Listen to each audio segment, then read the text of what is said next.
নমস্কার বন্ধুরা, কাজল ভিলেজ কিচেনে সকলকে স্বাগত জানাই। রোজকার মতো আজও রান্নাঘরে চলে এলাম। আজকের রেসিপি একদম ডিম আর কাঁচা আলু দিয়ে দারুণ মজাদার একটি টিফিন করে আপনাদের সঙ্গে শেয়ার করবে। তার জন্য প্লিজ প্রথম থেকে লাস্ট পর্যন্ত ভিডিওটি দেখতে থাকুন, আশা করছি ভীষণ ভালো লাগবে। তো চলুন তাইলে শুরু করা যাক। আজকের রেসিপির জন্য সকালে টিফিনে দারুণ লাগবে। দুটো ডিম ভেঙে নেব একটা বাটির মধ্যে। ডিমের মধ্যে সামান্য একটু লবণ দেব, মানে স্বাদ মতো লবণ দেব, দিয়ে খুব ভালো করে ডিমটাকে একটা কাঁটা চামচ দিয়ে ফেটে নেব। ওটাকে খুব ভালো করে গ্রেট করে নিয়েছি। আমি দুটো ছোট সাইজের আলু নিয়েছি, তোমরা চাইলে এখানে কম বেশি আলু নিতেই পারো। এবারে জল দিয়ে খুব ভালো করে আলুটাকে 3 থেকে 4 বার ধরে আমি পরিষ্কার করে ধুয়ে নেব।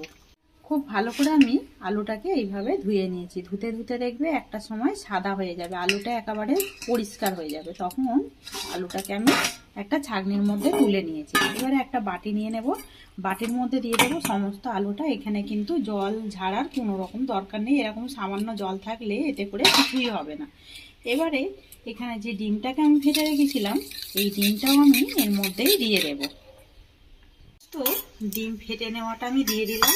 এবারে এর মধ্যে দেবো আমি বেশ কিছুটা ধনেপাতা, আর দেবো এখানে বেশ পেঁয়াজ কোচানো একটা মাঝারি সাইজের দিয়ে দিলাম।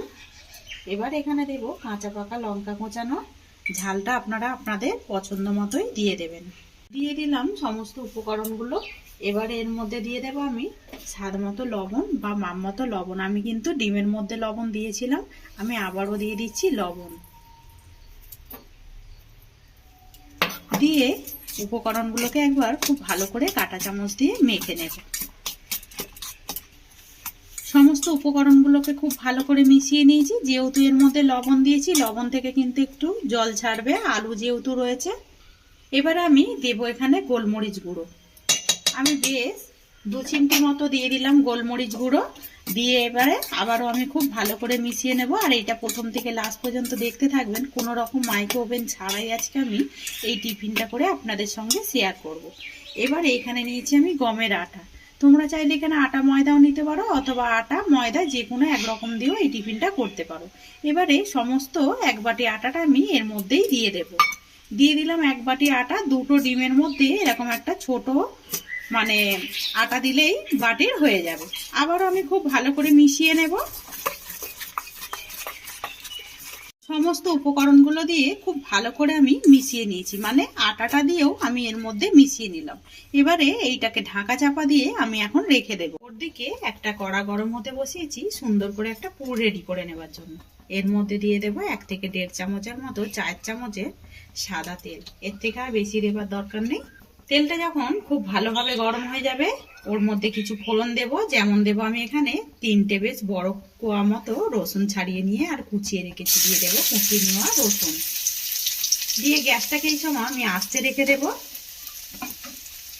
রসুনটা দেওয়ার পরে একটুখানি নাড়াচাড়া করে দেব। এখানে অল্প একটু নিয়ে নিয়েছি আদা, আদাটাও আমি এর মধ্যে দিয়ে দেব। দিয়ে দিলাম আদা। আদা রসুনটাকে একটুখানি ভেজে নেব, যাতে করে কাঁচা গন্ধটা একেবারে চলে যায়। বেশ কাঁচা গন্ধটা এখান থেকে চলে গেছে। দেখতে পাচ্ছ খুন্তির মধ্যে কিন্তু লেগে যাচ্ছে, তার মানেই বুঝবে এটা কিন্তু একেবারে হয়ে এসেছে। তখনই আমি দিয়ে দেবো এখানে আরো একটা ছোট্ট সাইজের পেঁয়াজ কুচিয়ে রেখেছি। এইভাবে কুচিয়ে নেওয়া পেঁয়াজটাকেও আমি এরই মধ্যে দিয়ে দেবো। দিয়ে দিলাম কুচিয়ে নেওয়া পেঁয়াজ। দিয়ে সমস্ত ফোড়নগুলোকে খুব হালকাভাবে একটু নাড়াচাড়া করে ভেজে নেবো। একেবারে পুড়িয়েও ফেলবো না আর লালও করবো না কোনো রকম, খালি একটু নরম করে ভেজে নিতে হবে। এখানে সমস্ত উপকরণগুলো বেশ ভাজা হয়ে গেছে, তেলের সঙ্গে নরম হয়ে গেছে, কিন্তু কালার চেঞ্জ হয়নি। এখানে দিয়ে দেবো এবারে আমি এখানে 2 পিস মাংস এরকম ছোট করে কেটে রেখেছি। এই টুকরো করে নেওয়া মাংসটাকেও দিয়ে দিলাম। আমি এখানে বোনলেস চিকেন নিয়েছি, আর এখানে বোনলেস চিকেনই নিতে হবে। রবিবারের দিন দেখবে সময়ে এরকম চিকেন আনার সময় নরম চিকেন থাকে, তখন ওইটা অনেক সময় তরকারিতে দিলে খাওয়া যায় না। এরকম যদি 2 পিস সরিয়ে রাখি, একটা অন্য কিছু টিফিনের জন্য করা যায়। চিকেনটাকে দিয়েও বেশ নাড়াচাড়া করে নিলাম। চিকেনটা দেওয়ার পরে আমি কিন্তু এখানে এখনো জল ব্যবহার করিনি। এখানে দিয়ে দেবো আমি গাজরকে গ্রেট করে নিয়েছি। একটা গাজর নিয়েছি, দিয়ে দিলাম গ্রেট করে নেব গাজর। গাজরটাকে দিয়েও আমি চিকেনের সঙ্গে আর সমস্ত ফোড়নের সঙ্গে মিশিয়ে নিতে হবে। সমস্ত উপকরণ মিশিয়ে নিলাম। এবার আমি এখানে কাঁচা পাকা আবারও দিয়ে দিলাম লঙ্কা কুচিয়ে রাখা। ঝালটা তোমরা তোমাদের মাপ মতো বা প্রয়োজন মতোই ব্যবহার করবে। লঙ্কাটাকে দিয়েও খুব ভালো করে মিশিয়ে নিলাম। সমস্ত উপকরণগুলো দেওয়ার পরে বেশ হালকা একটু চিকেন থেকে জল ছেড়েছে। এই ফাঁকেই আমি দিয়ে দেবো স্বাদ মতো লবণ বা মাপ মতো লবণ। লবণ আর ঝালটা আপনারা পরিমাণ মতো ব্যবহার করবেন। দিয়ে দিলাম মাপ মতো লবণ। এবারে এখানে দেব আমি সুন্দর রঙের জন্য হলুদের গুঁড়ো, আর টেস্টের জন্য জিরে গুঁড়ো, আর অল্প একটু এখানে ধনে গুঁড়ো দিয়ে দেব। দিয়ে দিলাম সমস্ত উপকরণগুলোকে, দিয়ে খুব ভালো করে মিশিয়ে নেব। সমস্ত উপকরণ দিয়ে খুব ভালো করে মিশিয়ে নিলাম। এবারে এটাকে ঢাকা দিয়ে একটু চিকেনটাকে রান্না হতে দেব।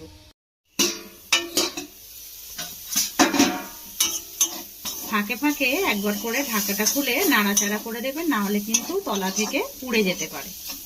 এবারে শত লাস্টে যেটা দিয়ে দেবো, চিকেনটা কিন্তু একেবারে সমস্ত উপকরণের সঙ্গে হয়ে গেছে, দিয়ে দেবো একটু ধনেপাতা কোঁচানো, যাতে করে টেস্টটা আরো বেশি সুন্দর আছে, খেতে ভালো লাগবে। যদি হাতের সামনে থাকে তাইলেই দেবে, নাহলে কিন্তু কোনো রকম দেবার দরকার নেই।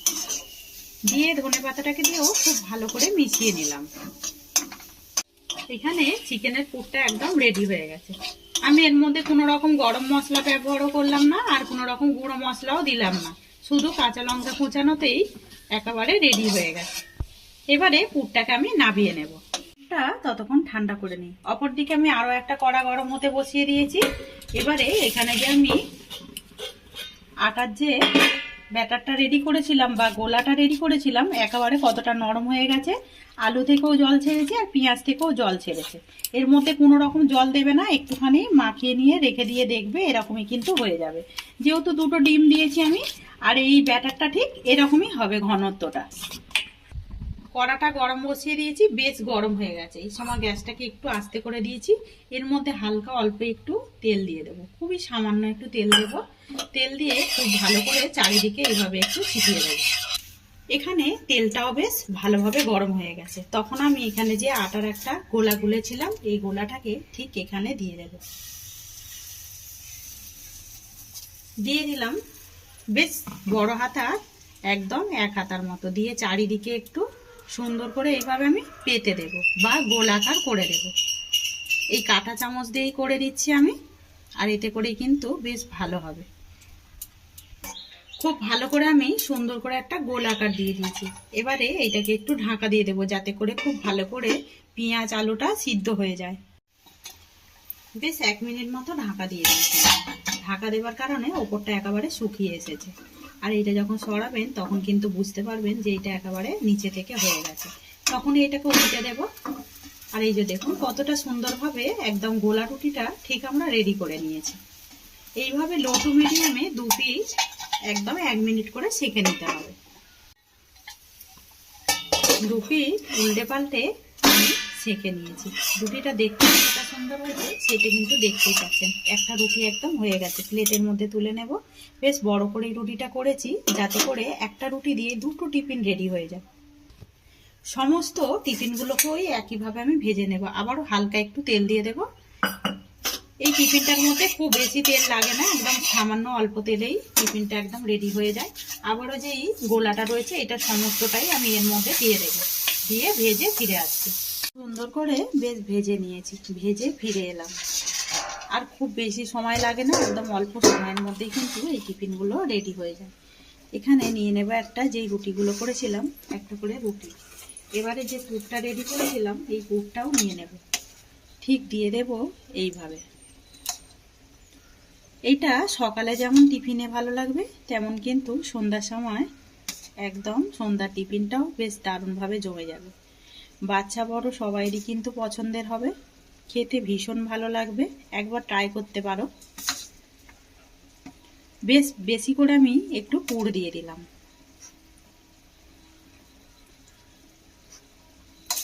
যেহেতু 2টো করেছি, এর মধ্যে 4টে টিফিন অনায়াসে হয়ে যাবে।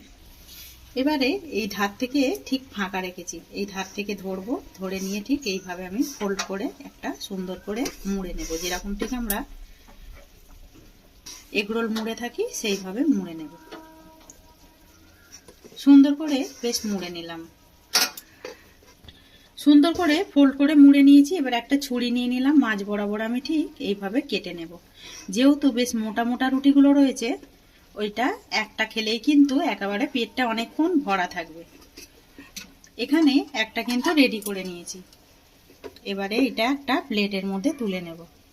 আজকের রেসিপি কে কোথা থেকে দেখছো অতি অবশ্যই কমেন্ট করে জানাবেন। যদি ফেসবুক থেকে দেখেন আমার পেজটিকে ফলো করবেন, আর যদি ইউটিউব থেকে দেখেন তাহলে এই চ্যানেলটিকে সাবস্ক্রাইবার করে নেবেন। দুটোই একসঙ্গে মুড়ে নেব। আগে সমস্ত টিফিনগুলোকেই রেডি করে নিয়েছি, আর কতটা দেখতে সুন্দর হয়েছে দেখুন। একটা করে খেলেই কিন্তু পেট ভরে যাবে। আজকের রেসিপিটা টমেটো সসের সঙ্গে খেতে কিন্তু দারুণ লাগবে।